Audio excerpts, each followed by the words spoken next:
د کابل ولایت ښاري ابتدایه محکمې لخوا 8 مجرمینو او متهمینو ته تعزیري سزا ورکړل شوه. د سمنګان ولایت محاکمو په 2 اونیو کې 208 دوسیو ته پر رسیدنه سربیره 128 وثیقې هم اجرا کړي دي.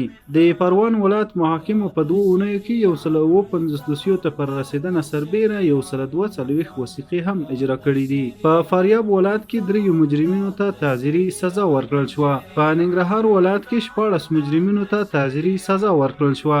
په بلخ ولایت کې 3 مجرمینو ته تعزیري سزا ورکړل شوه. د بامیان ولایت محاکمو په یوه میاشت کې 202 دوسیو ته پر رسیدنه سربیره 114 وثیقې هم اجرا کړي دي.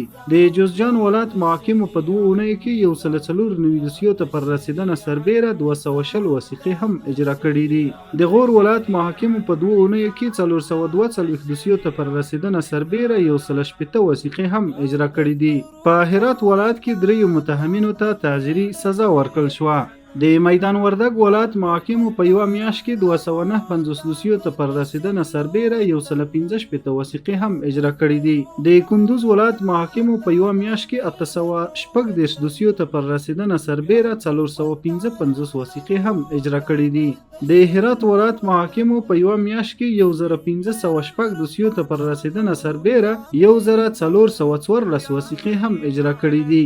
د بغلان ولایت محاکمو په یوه میاشت کې 14 دوسیو ته پر رسیدنه سربیره 208 وثیقې هم اجرا کړي دي.